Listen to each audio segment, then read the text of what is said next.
Determine the derivative of the following function. Okay, now they're getting a little more complicated here. So what do we have here?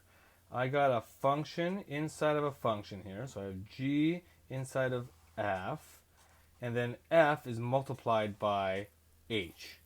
So I have a product rule on the outside, and then within this f function, it has a g function inside of it.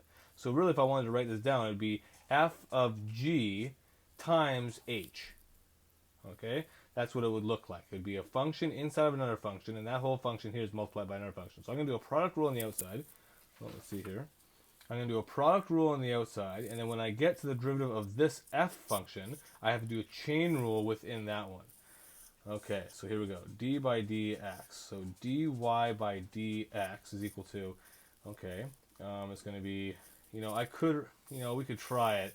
It's probably the last time I'm going to write it down because I feel this is kind of confusing, but we could write it down. So it's going to be d by dx of f of g times h. Okay, so this one, if I wanted to break it down like this, it's going to be, well, I'm going to follow my product rule. So it's going to be d by dx of f of g times h plus f of g times dh by dx, right? So that's the product rule.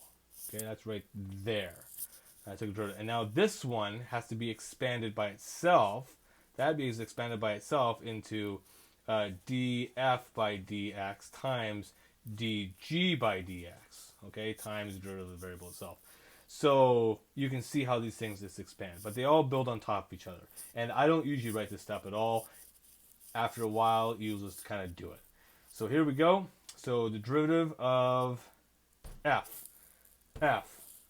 is going to be sine. It's going to be sine, cosine. But now I'm going to put a big bracket here. So it's going to be cosine of what? Oh, of x squared times the derivative of the inside, because this is where we're taking the derivative of the inside. So it's going to be df of g. So we have this df of g is df. There it is.